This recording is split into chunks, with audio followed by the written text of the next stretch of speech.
Good evening and welcome to Undaunted, bringing into the news untold stories. I am Star Smart. Let's begin.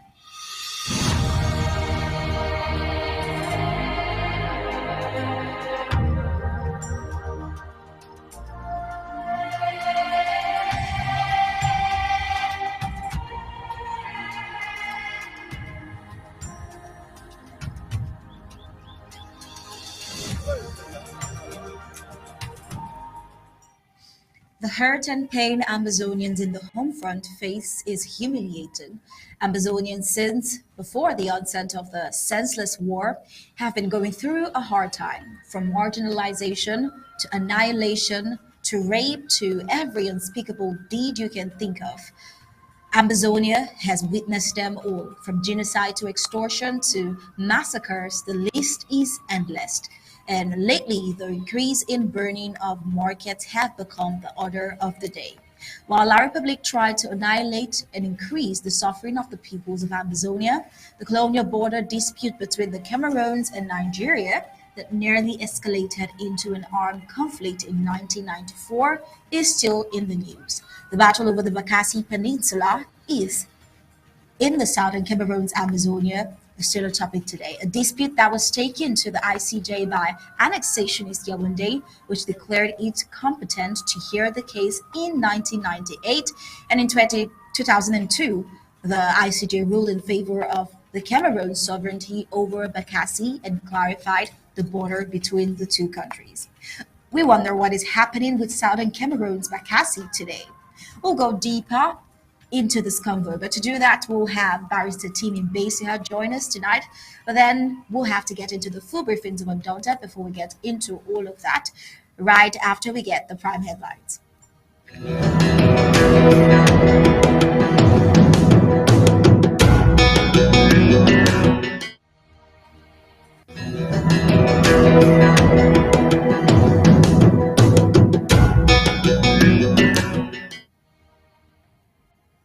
Here are the prime headlines for tonight. Allow Republic to Cameroon. Colonial authorities attacks Bafut again, kills one and loots properties. Merchants at the Bamenda main market seals shops in protestation to the Colonial City Council's rent hike. Barrister barred by Boyer Prison Superintendent from seeing clients, an act of human rights violation. Tonight, we will revisit the ICJ border case against the Cameroons. Meanwhile, in the African scene, Rwanda's president to meet with President Tshisekedi on Eastern Congo's crisis. Meanwhile, the commander-in-chief of the Russian Navy has been dismissed. Now let's get the news in full briefings.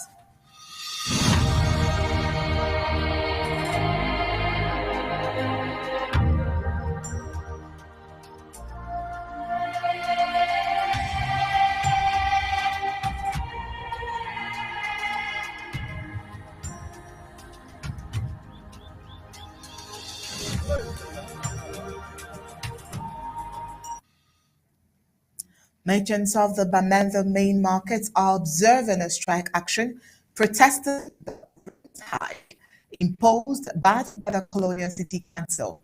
The traders unanimously locked their shops in protest.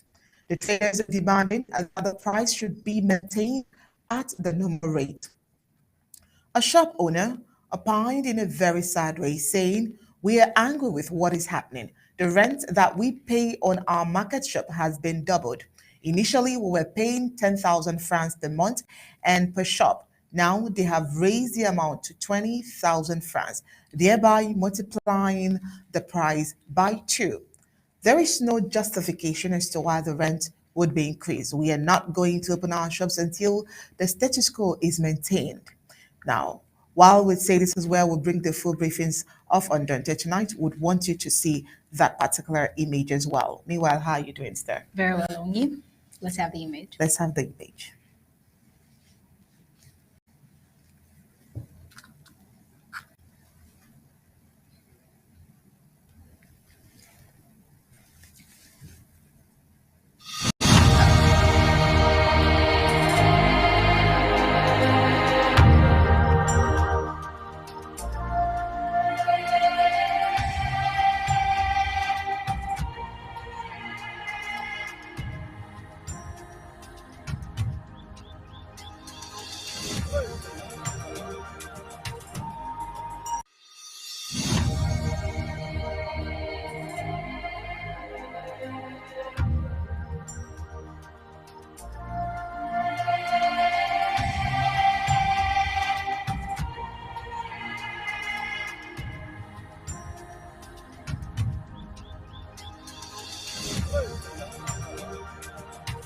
Come back again. Waiting that they really vex me. We don't see when I stand up for inside market, except for open when I shut them.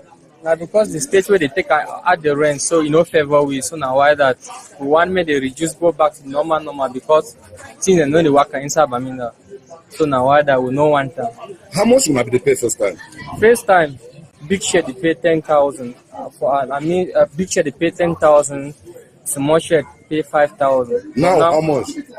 20,000 for big shop, and then the on times are by two. That means 20,000 for big shop and 10,000 for small shop.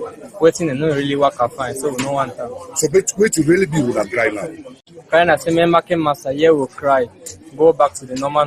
We no want them. Too much for it.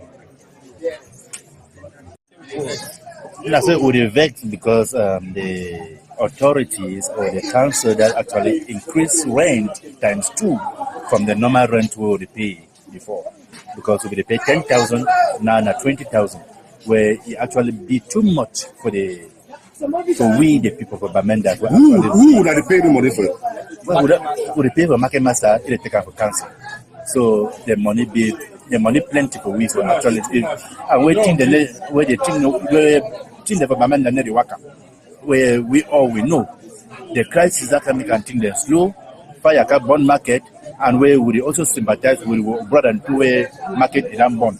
So that money is plenty for you. So now you would. Oh well, the tax collector with the title of a market master to whom they pay for the shops, an agent working for the Colonial Bamenda City Council. According to a shop owner, he says we do pay our rent to the market master, who in turn channel the money to the Colonial City mayor. The act that prompted the strike action of the traders at the Bamenda main market stems from the fact that the Bamenda City Colonial City Council started selling shops because the owners are not complying with paying the imposed doubled price. From reports gathered, we hear some shops are already by Bamenda Colonial City Council. The rest of those whose shops were seized to oppose the price increase of the lockdown. Now, this is very sad. Remember that these traders who are still dealing with the consequences of the February 20th inferno that ravaged more than 300 shops, see their pains increased by the decision of the Colonial Bamenda City Council mayor. Now, the in-house leave at Chombong Tabang Paul, who is the Colonial City mayor, who instead of sympathizing with these women whom men whom the inferno ravaged, rather urged the women to come out in and march on the 8th of March to show solidarity to the president of La Republic. Now, the outing of the women traders will motivate their dictator beer to compensate them. Well, we saw how first the women had to come out to march on the 8th of March in Ikambe. Well, paradoxically, for the colonial government to compensate these victims of the main market inferno, the colonial government, through the in-house slave CP mayor, increased the rent of these shop owners. We wonder what kind of regime does that. A good way to compensate is by doubling the price of these shop owners' rent. The traders of the Bamenda main market are poised to maintain the strike action till the price of the shops is reduced to back to the 10,000 francs CFAs. Well, moving on, the hurt and the pain Ambazonians and the home front face is humiliating. Ambazonians, since before the onset of the senseless war, have been going through a hard, difficult time. From marginalization to annihilation to rape to every unspeakable evil you can think of, Ambazonia has witnessed them all. From genocide to extortion to massacres, the list is endless. And lately, the increase in burning of markets has become the order of the day. On the 11th of March, Bafut recorded a very sad event. Men who were identified as Francophone speakers in military uniform came into Bafut and began to burn down houses indiscriminately. From the video, even left out. They were looted as well. From the incident, a life as well was recorded lost. How do you burn houses of people who have done nothing wrong? How do you expect them to leave? What crimes have they committed that could warrant such actions? The burning of houses by La Republique. Should burning of houses now be a consequence for any kind of crime? We see a helpless woman in the video sitting helplessly outside her burnt home. While we condemn in totality the abuse of Amazonians by La Republique through its agents, we call on all lovers and fighters of freedom and the international community to come to the aid of the southern Cameroons. All right, before we move further with the news of tonight, we have Barrister Team this here in the studio, and we really definitely want to hear his thoughts on some of these very depressing reports that we have this evening already, coming from Bamenda main market, and of course the burning in Bafut. Barrister this year, you're welcome to Tonight Undaunted. Thank you for having me once again. I hope everybody by now knows me. I'm no longer a strange face. Oh, well, Thanks for having me. of course you're not. All right, two sad reports already for tonight. Let's start with the markets, the merchants in the Bamenda markets. Very sad.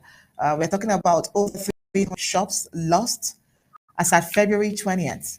And just 2 days ago, they had been told that they would pay double of what they used to pay as shop rent. How sad. What exactly is La Republic de Cameroon and its mayor trying to achieve in Bamenda? What is your thought on this? Well, I think in a very short way, the answer is dictatorship. That's a manifest dictatorship. And I go down to explain why it should never have been like that and should never be like that going forward. What they call the Bamenda main market is a property in principle of the Bamenda City Council. The Bamenda City Council is in principle the property of the people who live within that council area. So the market is not the mayor's market, it is a people's market. What does it mean by being a people's market? The structures are put there. They are managed, they should be managed with the people, by the people, and the administration, in this sense, the administration of the council.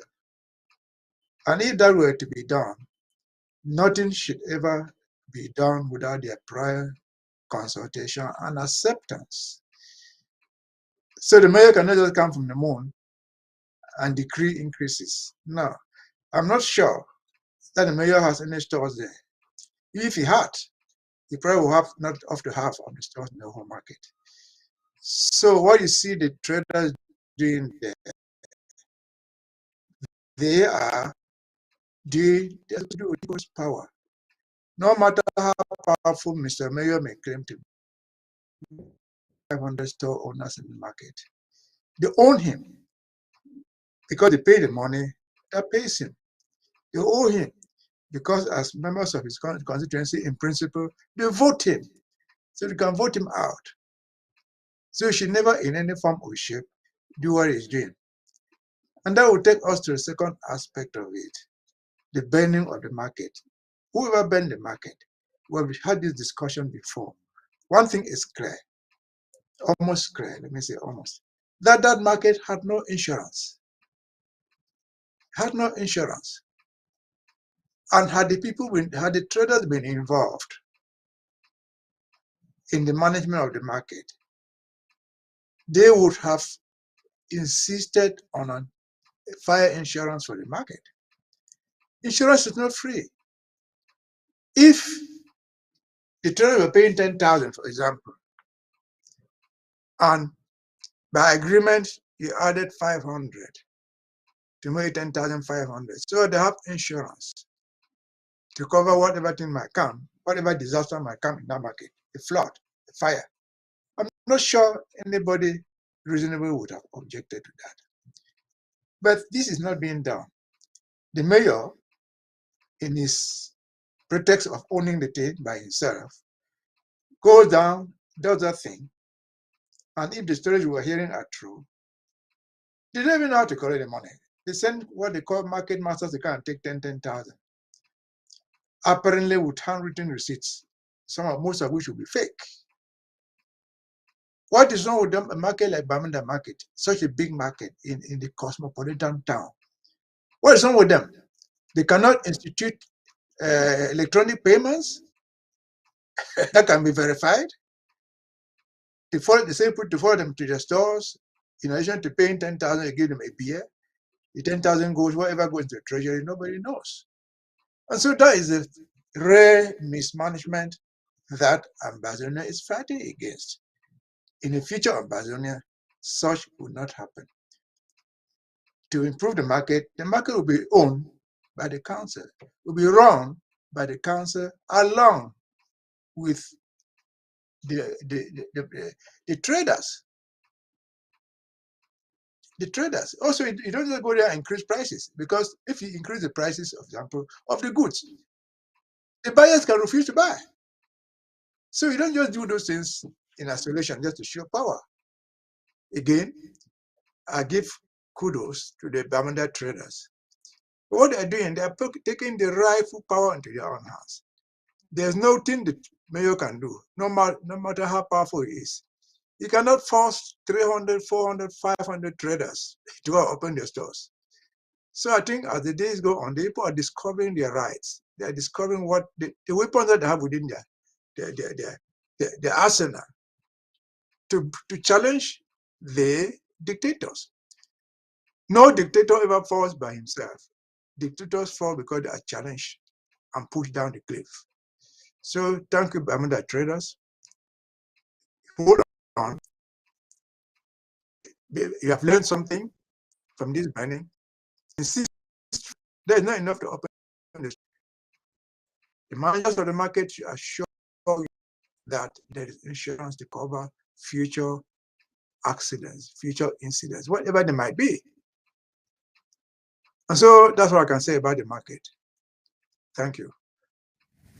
All right, that's not all. We need your thought on Bafut. Bafut, they were attacked on the 11th. That's yesterday, 11th of March. Bafut was attacked. In as much as we know that the ASA is supposed to be around to protect, but I mean that wasn't seen. That didn't happen, and so a life was lost. Houses were burned down, shops were looted, and the list is endless. What should we say, especially in terms of the security architecture of Bafut? What do you think is happening there? I think what's happening in Bafut is not different from what happened in Mamfe.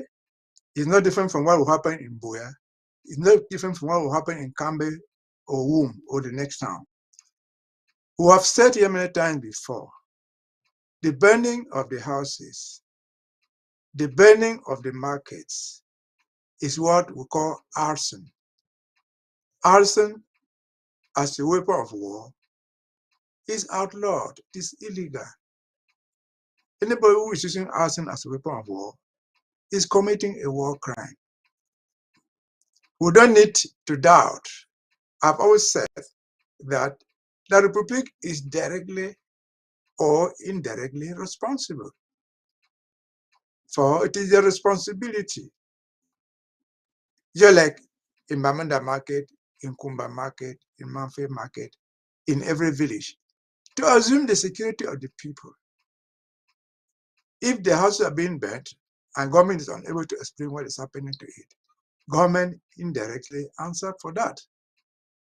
But not in this instant case, where there's eyewitness evidence from people who saw the event and have asserted that the people who burnt the houses were in uniform.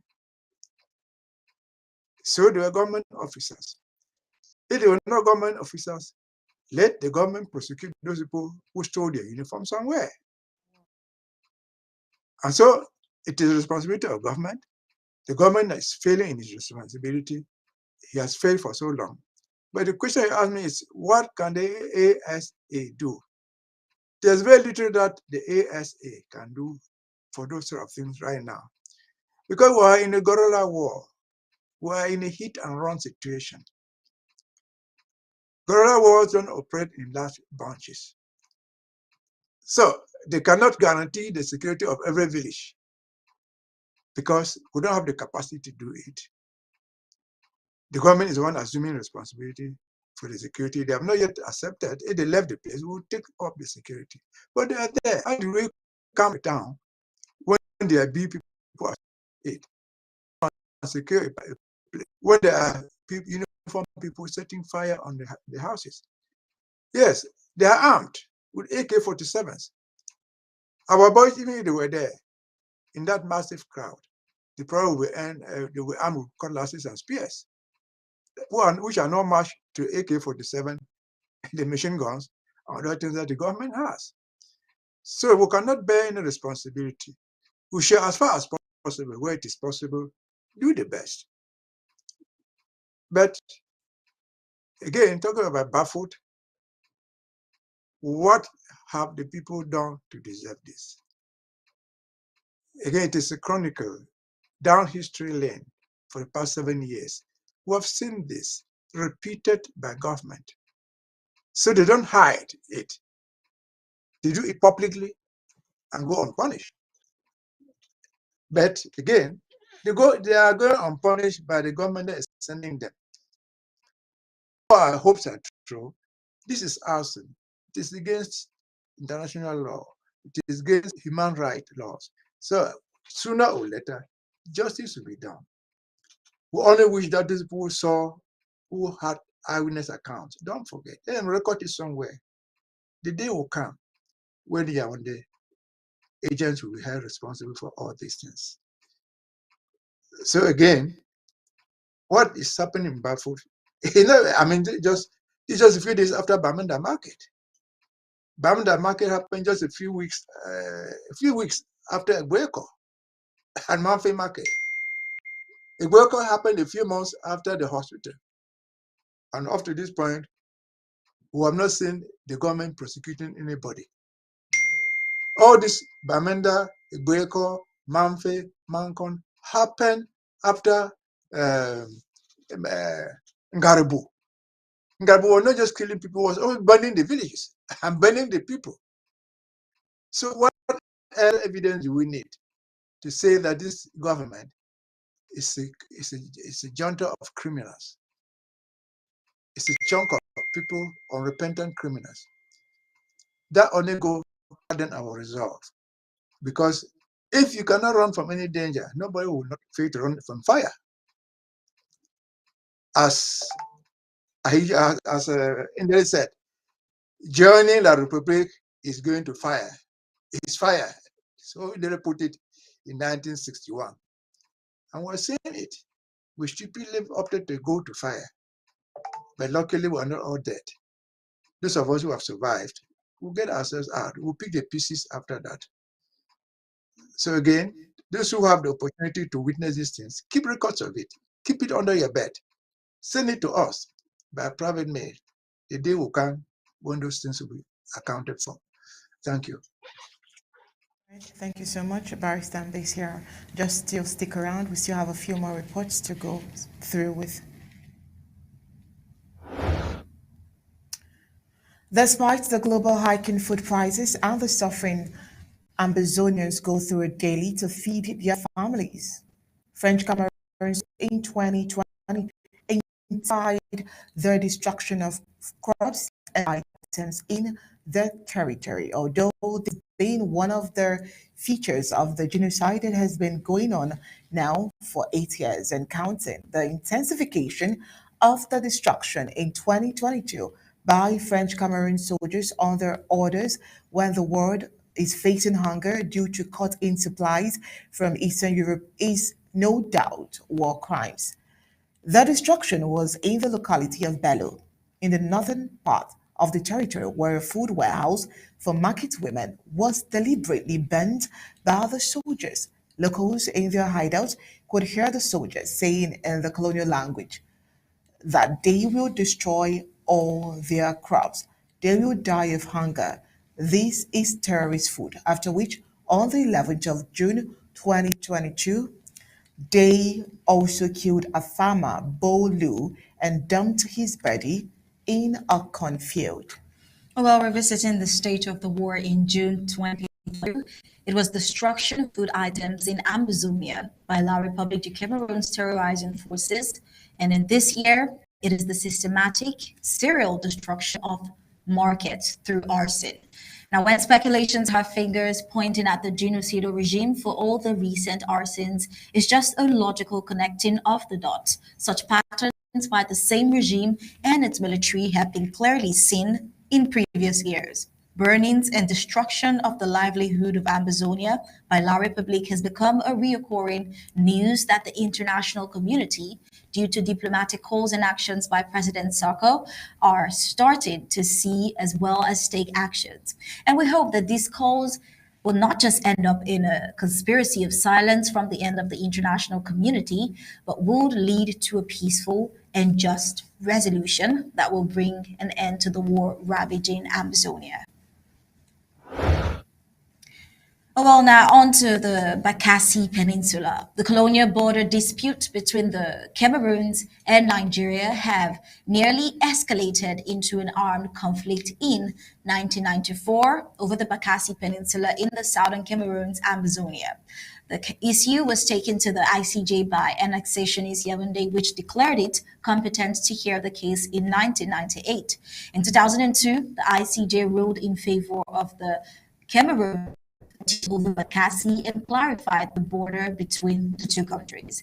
A mixed commission was established to implement this international court ruling known as the Green 3 Agreement. And since then, the mission has working to demarcate the 2,000-kilometer long border between the Cameroons and Nigeria that extends from Lake Chad and to the Gulf of Guinea.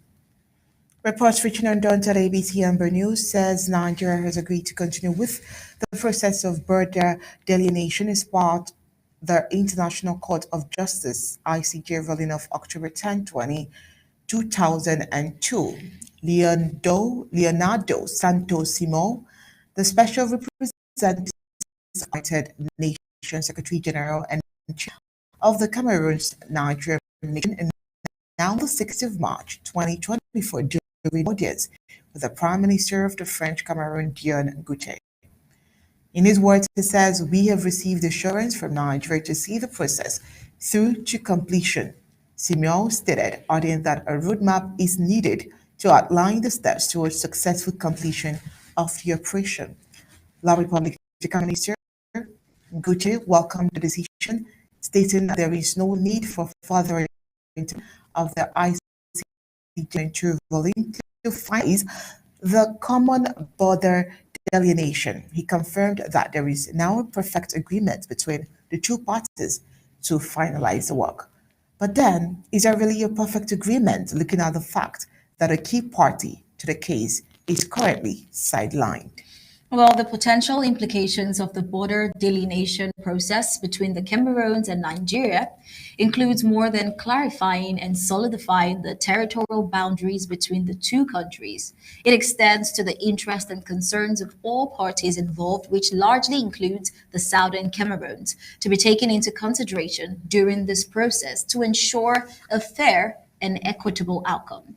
The recent developments surrounding the Bakassi cuts across just boundaries, but also exploitation, as has been established in past interviews with legal minds of the Amazonian government, like Barrister Team, who is here with us tonight, looking at the location of the southern Cameroons just in between the French Cameroons and Nigeria, automatically reaffirms that the Bakassi belongs to the southern Cameroons. Taking a look at the geographic location. Well, it's good to hear that Nigeria has agreed to continue with the border delineation process based on that ruling, but La République du Cameroon knows the implication of the verdict by the ICJ in 2002, knowing fully well that the Bakassi is in the southern Cameroons, and if it has officially been declared to belong to the Cameroons, it's crystal clear which of the Cameroons. Now, that is why La République du Cameroon is fighting tooth and nail to make sure the southern Cameroons remain under its control and remain a colony that it can continue to exploit. Well, has Has it been established the goal is recognition of Southern Cameroon's Ambazonia as the 55th nation of Africa, so all that belongs to Ambazonia will be given to her. Well, before we move further, this is a very critical case, and for every time we have analyzed this particular issue, we have always had Barrister Mbase here, and it's a good thing we have him again here tonight. Barrister Mbase here, we are back here. Well, thank you for having me once more. The other thing I can say is that this is a reputation of a reputation. I've been here on several occasions to handle this particular. The last year was on the 18th of January 24. In a long broadcast of 1 hour, I tried to analyze the Green Tree Island and the IC, International Court of Justice decision that gave rise to the Green Tree Agreement. I think after this, assuming that some of us might have missed that occasion, I've just discovered the tape. The recording is still there. We'll send it out there again once more. Let people take the pains to read it, to listen to it, to listen to the audio. If you don't have the time to go and research the documents, everything is in documentary form.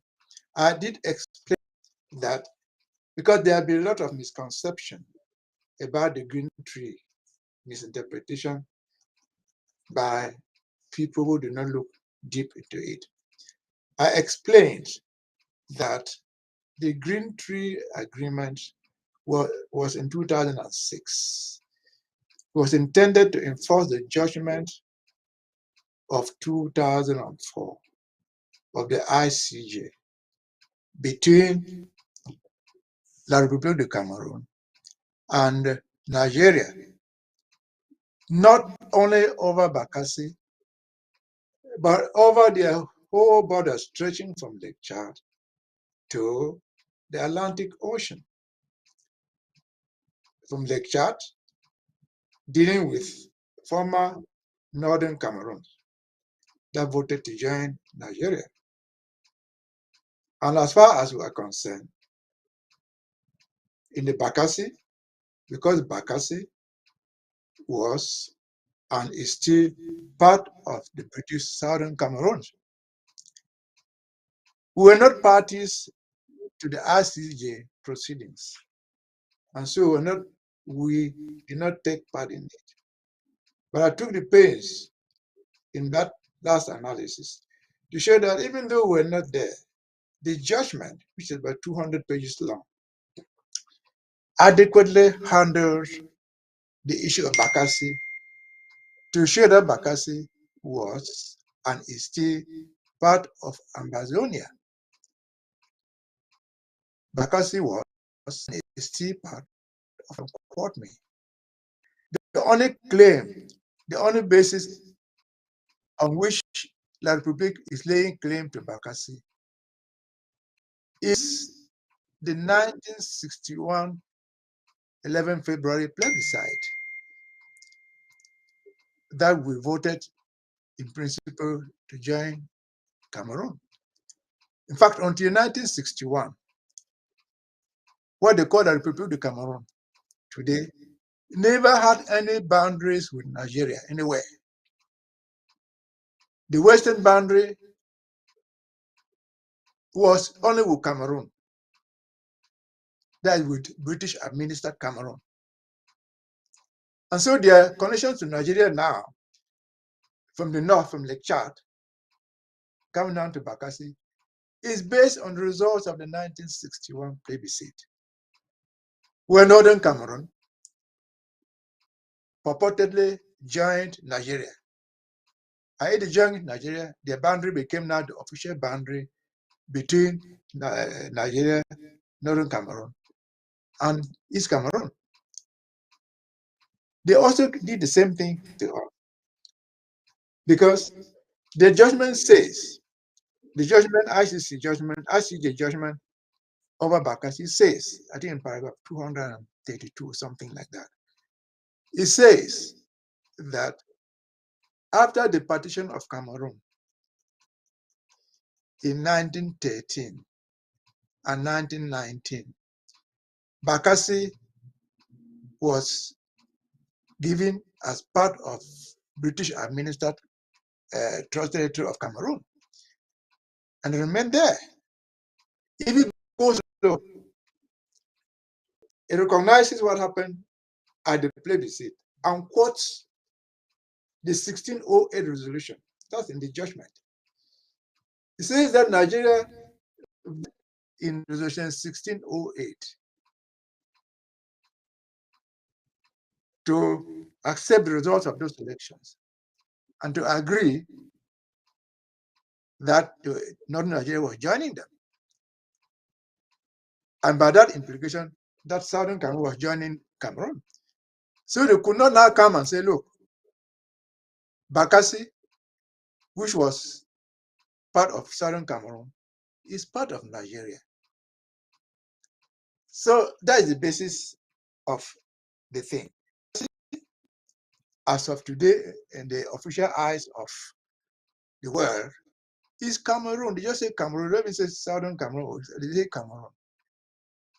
But in their judgment, it is outlined there clearly that it is Amazonia. I gave the example, the illustration to say, look, now we're in the process of restoring our independence. If we succeed tomorrow, next year, or next month, there is no way that somebody who live Douala or Yaoundé come past Kumba, go to India to go to Bakassi and claim any right of property over there. Just no way. They will just walk away because that is part of our territory. Just they can say, well, if you can go to the world market anywhere now and say, look, Bamenda is Cameroon because they join us. Kumba is Cameroon. Dogamantu is Cameroon. They can say all that. But that does not mean that it affects our, the boundary, luckily enough, the boundary, the pillars are still there. Not long ago, I think last week, about 2 weeks ago, somebody put out the beacons that started planting because the judgment ordered the retracing of the boundaries from Lake Chad down to the Atlantic Ocean. They have done all that. All that thing has been done. The Bakassi Green Tree Agreement was peculiar. That's why they needed a special agreement for that. Because even though Bakassi was Cameroon, the inhabitants of Bakassi were and are still Nigerians. Because the inhabitants of Bakassi were and are still Nigerians, the Nigerian government had come into the Bakassi territory, implanted its own administration, opened schools, opened hospitals, and all whatnot, and was collecting taxes. And so they needed the Bakassi, the Green Tree Agreement, which essentially says how Nigeria will withdraw its troops. In fact, if you look at the agreement, which is a paragraph, it is accompanied by an annexure, which shows how how Nigeria will withdraw its troops and its administration from Bakassi, and shows what Cameroon will do in return. And so, why Bakassi? I explained here. When Nigeria occupied Bakassi for the past 30, 40 years, they tripled their population there. Cameroon did not care about that. They didn't bother about it because they have forgotten that Bakassi, who hear about the Sonora in Limbe. The oil is not coming from Limbe. It is not coming from Indian mainland. It's coming from Bakassi. It's pumped from Bakassi. It's coming from the creeks, and the creeks is what we refer to as Bakassi. All the inhabitants there, they're not farming there. All the inhabitants there are fishermen because they are creek dwellers. So until now, you can realize, oh, they were living this lot of wealth because writing them. That when they brought this case, not because they loved the people who live in Bakassi. Problem with that. They are not interested in them. Not because they want to go and build schools there. They are not interested in that. They are only interested in pumping pumping gas out of Bakassi, out of that peninsula, out of these creeks.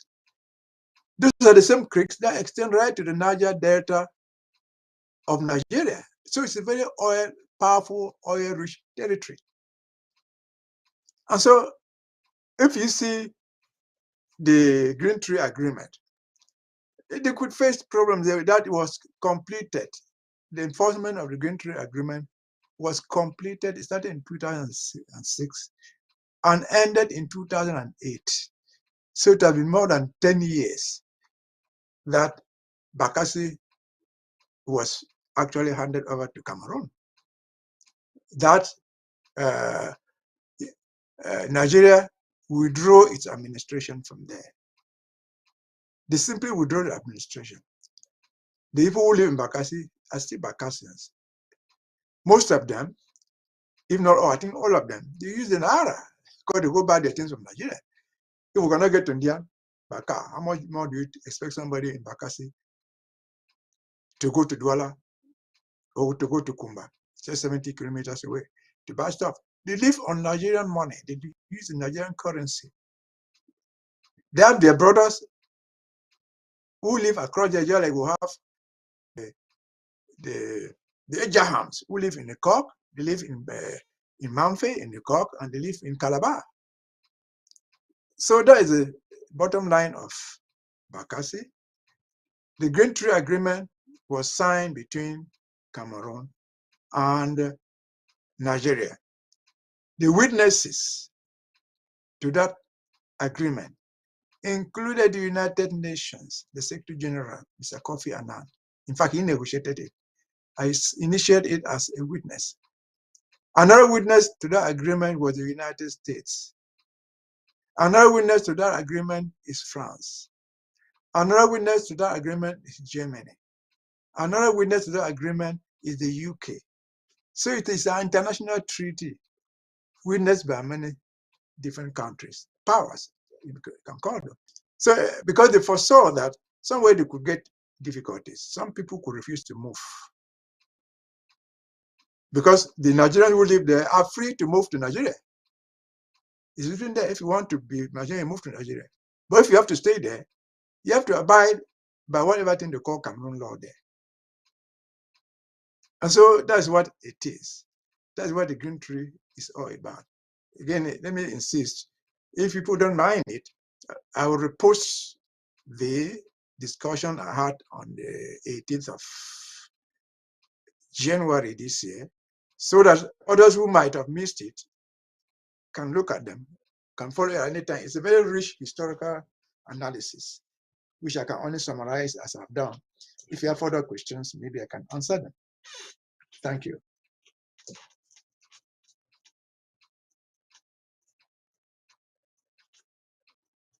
Your voice, you are muted.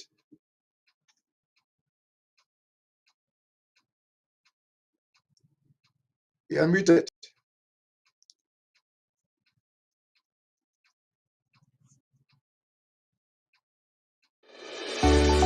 Payment method: www.abcambertv.com.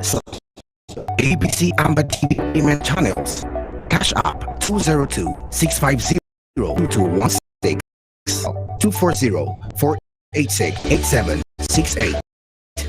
Corporation. PayPal donations at abcambertv.com. For more details, call +124 028 43 311.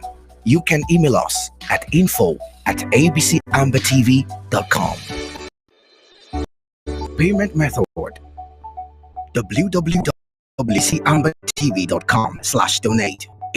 ABTV payment channels: Cash App to 6522216, 240-486-8768. Amazonia Broadcasting Corporation.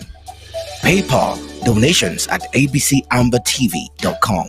For more details, call +124 028 43 311. You can email us at info@abcambertv.com. Barrister team, just to confirm if you can hear us now. Yeah, I do. Good to know.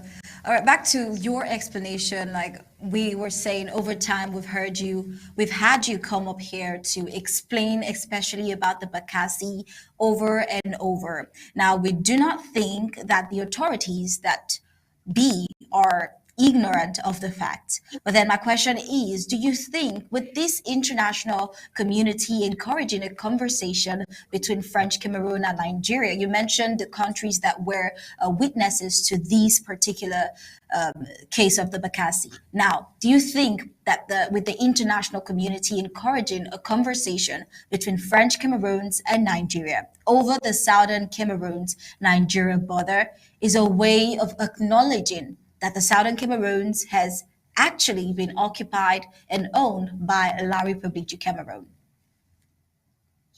No, no, no, no. Not even in the least imagination. Whoever is acknowledging it right now, why was there a Green Tree Agreement? Why was there the RCJ issue? In fact, before the Green Tree Agreement, there was fighting. People were dying. There was physical fighting. There was a war. And so the idea, because the title, the Green Tree Agreement, to peacefully enforce the RCG judgment, to peacefully enforce. So whatever thing they are saying, they are simply trying to encourage peace. They are not encouraging, in fact, down the road, those very witnesses to the RCG judgment and the Green Tree Agreement will, at the appropriate time, acknowledge that the RCJ wrote that Bakassi is Ambazonia. It is not me saying it, it's written in the judgment. And so we're not the first people in the world to separate. We're not the first two entities to go apart in international law. When that happens, they would define borders.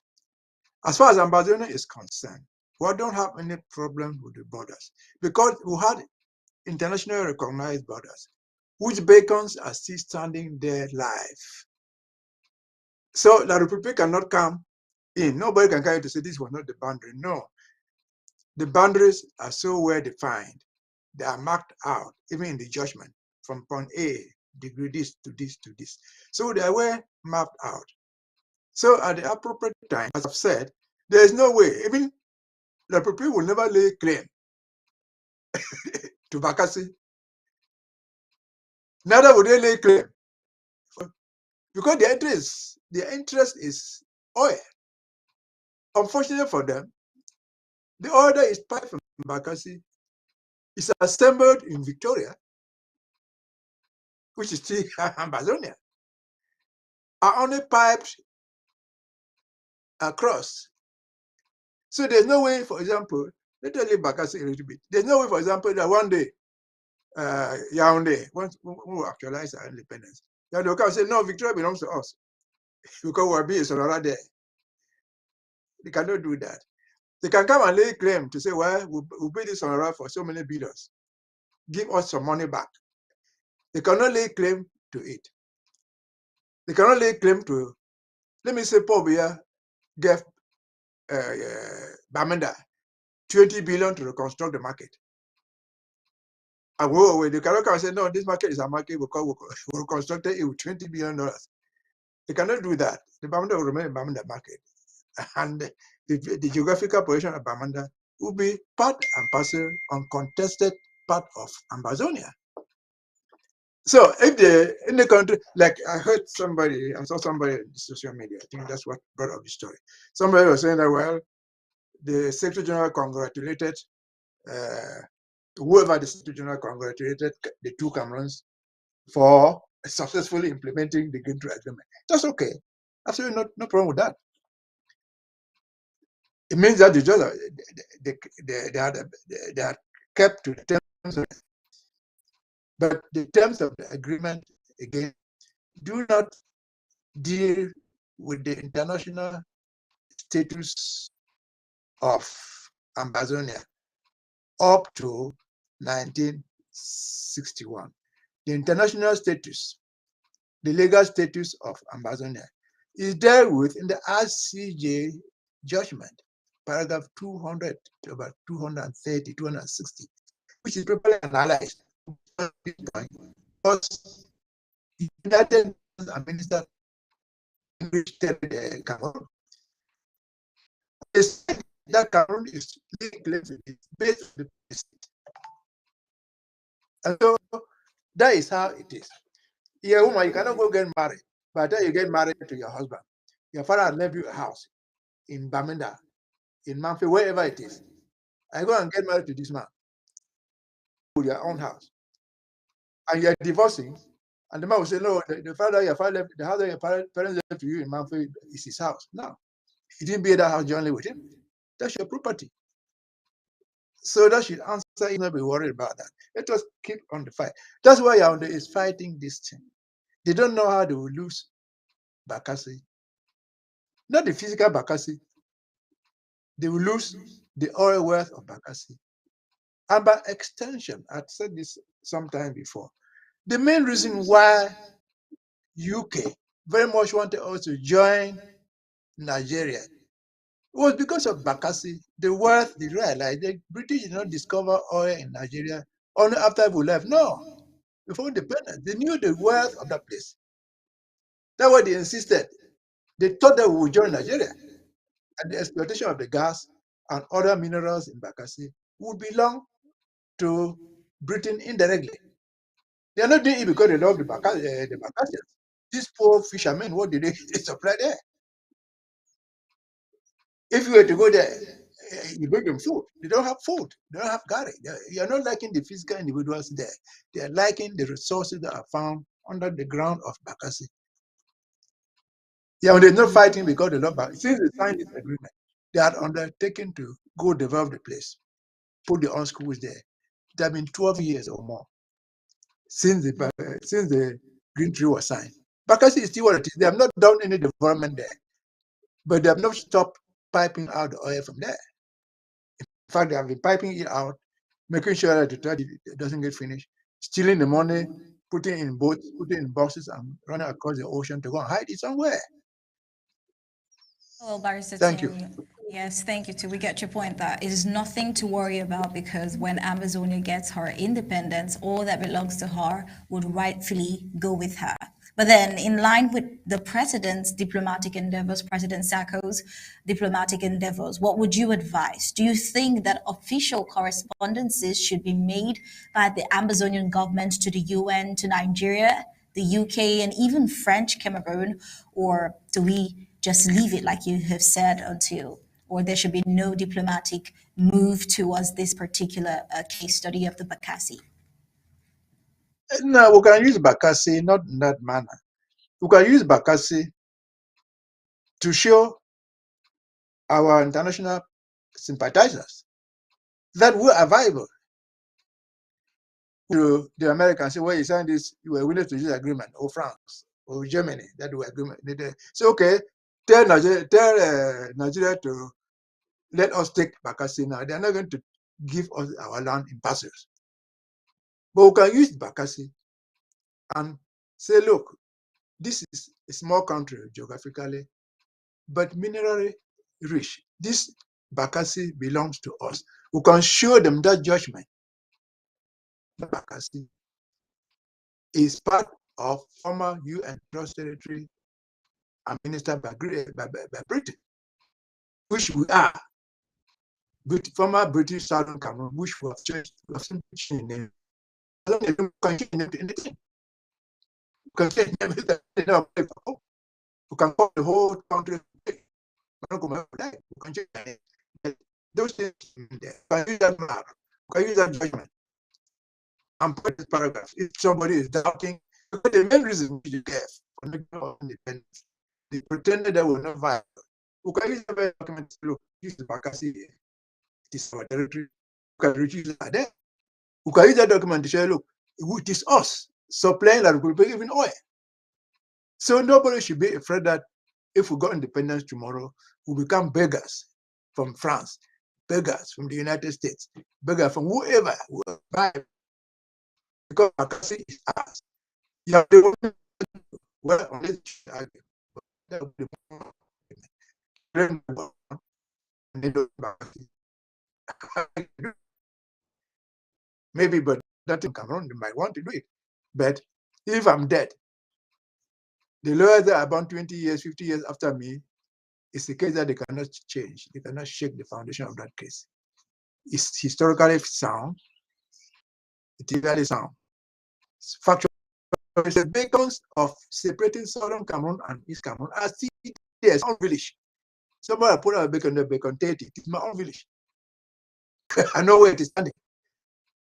The time to put it down, I think it's so heavy, you cannot afford. It's still standing there.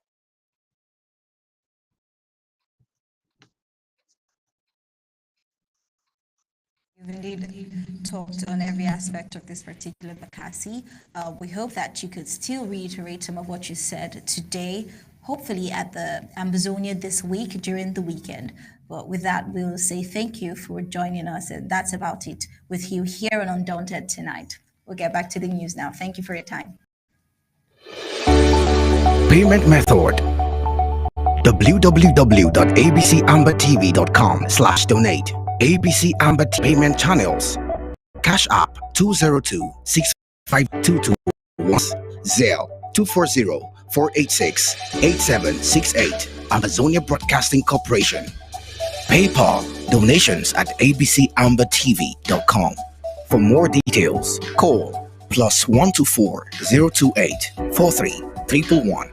You can email us at info@abcambertv.com.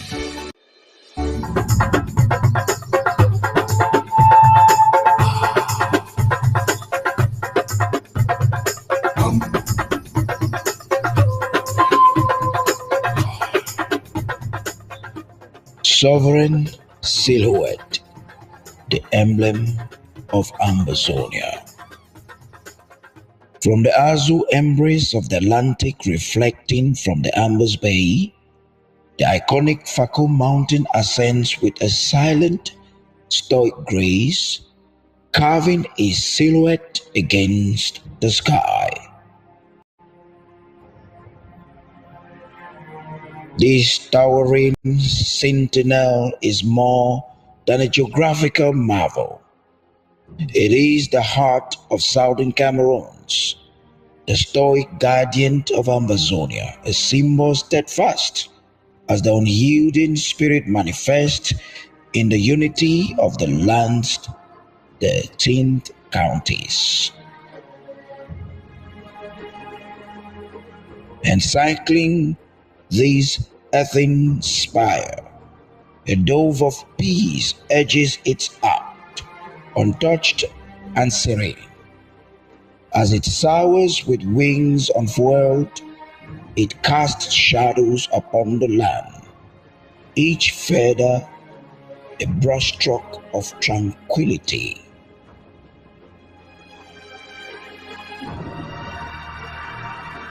Against the canvas of the heavens, 13 stars glimmer, the celestial acknowledgement of each county's shared dreams and harmonious verse.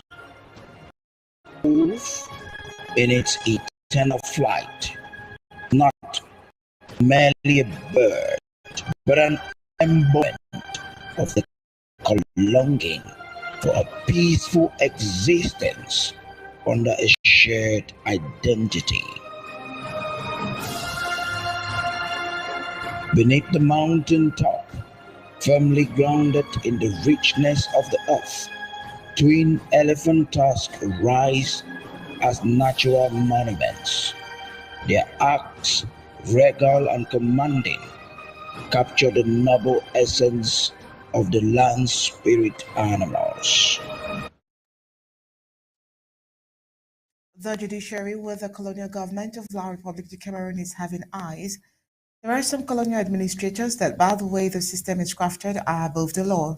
Those by the colonial law who are supposed to go by the rules of the law are the haves, while the haves navigate their way with ease through the law.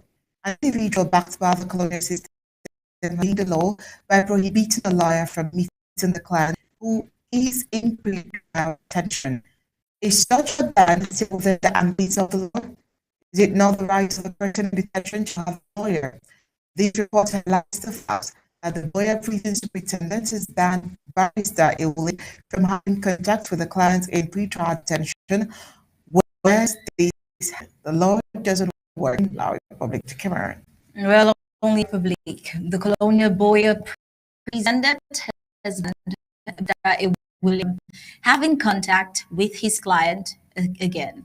Popular human rights lawyer barrister Edward Ebule Lionga says he cannot access his clients in pretrial detention at the Boya Central Prison as the prison superintendent has barred his access. Barrister Ebule, known for his fervent advocacy for human rights, denounced the ban as a farce and a blatant violation of International Human Rights Convention. Now, Barrister Ebule is taking steps to question the Colonial La Republique du Cameroon's presidency, the Colonial Prime Minister's office, and the Colonial Ministry of Justice to address what he deems an infringement on his professional duties. Barrister Ebule believes the ban is a consequence of his human rights activism, with the colonial prison superintendent allegedly feeling threatened by his actions. Denying a lawyer access to suspects and accused individuals, he asserted, represent one of the gravest violations of legal norms. He said it is one of the highest violations you can hear of, denying access of suspects and accused persons to their lawyer. The genesis of the issue traces back to a successful advocate, Antoinette Kongso, a nursing mother who faced charges at the Buea Kangaroo Military Court for failing to report acts of terrorism by her former boyfriend, the notorious separatist fighter known as No Pity. Now, Antoinette Sitton is surrounded by human rights lawyer Barrister Ewuli sitting by her right. Now, it was when I did the case for Kongso Antoinette, I got the judgment of the military court signed by the military judge and military register and signed by the president of their military court. When the release order was sent to the prison superintendent refused to release her, saying that the order needed to come from the colonial prosecutor general. He said, I told him that the prosecutor general had no power over the military court. Well, Ewule and other human rights advocates succeeded in securing their release that day, despite the standoff with the colonial superintendent. Now, the superintendent then reportedly proceeded to bar Ewule from accessing the facility to clients. Ewule declared that such a ban is an abuse of power, particularly in a crisis where dozens of people have been arbitrarily arrested and detained. He remained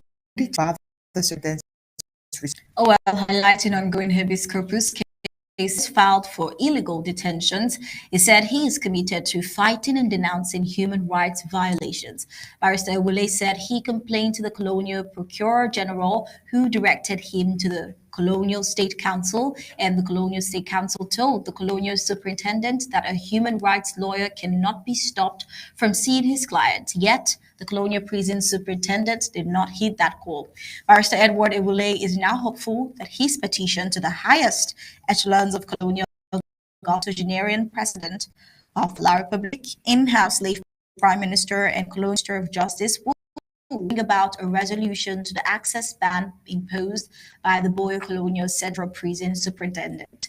Now that the persons that Barrister Ewule has tabled a petition to are burden colonial government at the highest level, we wonder if it can come there. After all, the colonial Boya pretendant is simply fulfilling your agenda straight to the Amazonia downtrodden. Coming up next, Africa.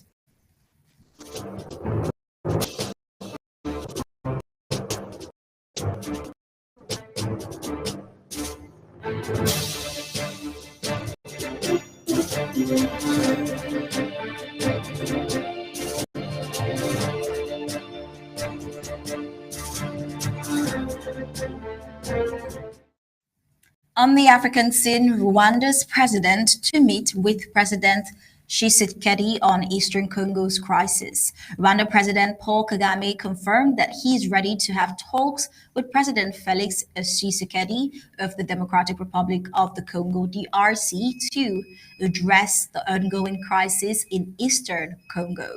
This comes after mediation efforts by the Angolan government with President João Lourenço serving as the union's mediator. They had a meeting in Luanda, Angola's capital, and President Kagame agreed to meet President Tshisekedi at a later time determined by the mediator. Both Rwanda and the DRC have consented to the meeting, and ministerial delegations from both countries are working to facilitate the dialogue. This is seen as a potential in resolving the crisis in the region. It is important for regional corporations to tackle the challenges in the Great Lakes region. The willingness of President Kagame and President Tshisekedi to engage in talks shows a positive step towards finding a solution. The involvement of the Angolan government and President João Lourenço as the African Union's mediator is also very promising. Regional cooperation is very crucial in addressing the challenges faced in the Great Lakes region. I hope that these discussions would lead to meaningful progress and a brighter future for the affected areas. Well, survey suggests that ANC may not secure majority in South Africa's upcoming elections. Sure. Now, let me paraphrase that for you. About 27 million South Africans have already registered to vote in the upcoming national elections on the 29th of May. Recent polls suggest that the ruling African National Congress, the ANC, may lose its majority in parliament for the first time. The ANC has always won previous national elections since the end of apartheid, but surveys now project that their vote share could fall below 50%. One survey conducted by SABI, the strategy indicates that the ANC support has dropped to around 39%. The survey was based on 1,506 registered voters and modeled on a 66% turnout rate from the last general elections in 2019. Many respondents blamed the ANC government of the past 3 decades for the country's issues, while others pointed to apartheid. The country is facing challenges such as high unemployment, electricity shortages, corruption, allegations, and voter mistrust. Opposition parties like the MK Party and Democrats Alliance are gaining support as the ANC's popularity declines. Well, in Ethiopia and Tigray recently had talks to sort out the issues surrounding the ceasefire agreement that they made in November 2022. The agreement, which was signed in South Africa, helped put an end to the deadly conflict that had been going on for over 2 years. According to the deal, the Tigray People's Liberation Front, the TPLF, agreed to disarm and hand over heavy weapons, while Ethiopia would provide humanitarian aid, remove foreign forces, and support the reconstruction of war-torn areas. However, Tigray's leader feel like Ethiopia hasn't fully followed through on the agreement. To help mediate the talks, former Nigerian President Olusegun Obasanjo and Kenya's Uhuru Kenyatta also got involved. The conflict initially started in 2020 when TPLF fighters attacked the federal troops. In return, Ethiopia was supposed to increase humanitarian aid, remove foreign forces, and support the reconstruction of areas affected by the war. However, Tigray's leaders are accusing Addis Ababa of not keeping up with the agreement and failing to implement important parts of it. As agreed upon through the African Union's mediation, the talks are being mediated by former Nigerian President Olusegun Obasanjo and Kenya's Uhuru Kenyatta. The conflict that originally began in 2020 when the fighters attacked federal troops stationed in Tigray resulted in the loss of soldiers and the theft of weapons.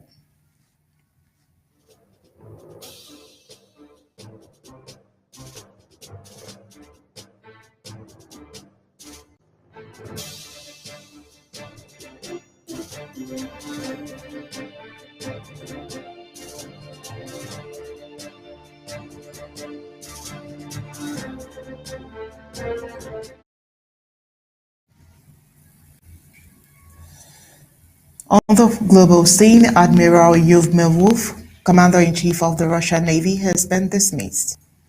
The Russian media reported this, citing sources. According to the publication, Admiral Nikolai Yevmenov, the Commander-in-Chief of the Russian Navy, who had held the post since 2019, has been dismissed. Well, the journalist reported that the commander of the Northern Fleet, who is Alexander Musev, was appointed as the interim acting commander-in-chief of the Russian Navy. Well, Russia plans to spend $4 billion in improving railroad connections with China. It's evidence of stronger ties between the two countries as bilateral trade has soared. The rail line requires improvement as they're beset by logistical issues and bottlenecks. Russian President Vladimir Putin called for shipping capacity increase on the Trans-Siberian and Baikal-Amur Main Line railroad that links Russia with China to the south. Meanwhile, around $4 billion is set to be spent on railroad infrastructure, and further investments could be approved this month in a testament of tighter relations between the two nations, a partnership that has kept Russia afloat since its 2022 invasion of Ukraine. While in January and February of this year, a bilateral trade totaled $37 billion, with Chinese exports into Russia jumping 12.5%. Well, it's a momentum that extends from 2023's record volume to $240 billion. Sweden and Finland NATO's biggest military acts in decades. There was a time it did its best to avoid direct mention of Russia when conducting its military maneuvers, not least for fear of provocation, but Russia's full-scale invasion of Ukraine has changed all of that. Now the alliance's drill have Moscow in mind. One of the key stated objectives of Exercise Steadfast Defender is to deter Russia. It's the alliance's largest since the end of the Cold War, involving 90,000 military personnel and taking place right across Europe's eastern flank over the next few months. Steadfast Defender is also the first test of NATO's new military plans designed to move troops and equipment at speed and scale to bolster any ally under attack. And it's an affirmation of the very purpose of NATO, that an attack on one is normal. Meanwhile, the United States will contribute $300 million to the Kenyan-led multinational security mission to Haiti, which is the Secretary of State Antony Blinken said this as the situation on the ground continues to deteriorate. In his words, he says, "This was what I was saying.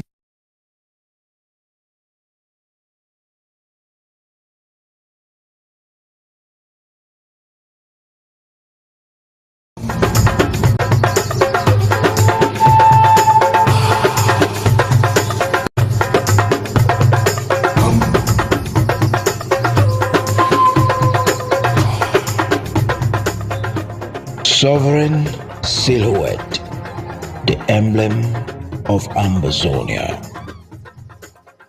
From the azure embrace of the Atlantic reflecting from the Ambas Bay, the iconic Faco Mountain ascends with a silent, stoic grace, carving a silhouette against the sky. This towering sentinel is more than a geographical marvel. It is the heart of southern Cameroons, the stoic guardian of Amazonia, a symbol steadfast as the unyielding spirit manifests in the unity of the land's 13 counties.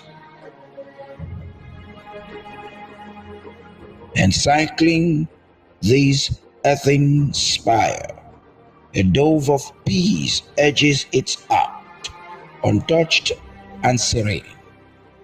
As it soars with wings unfurled, it casts shadows upon the land, each feather a brushstroke of tranquility.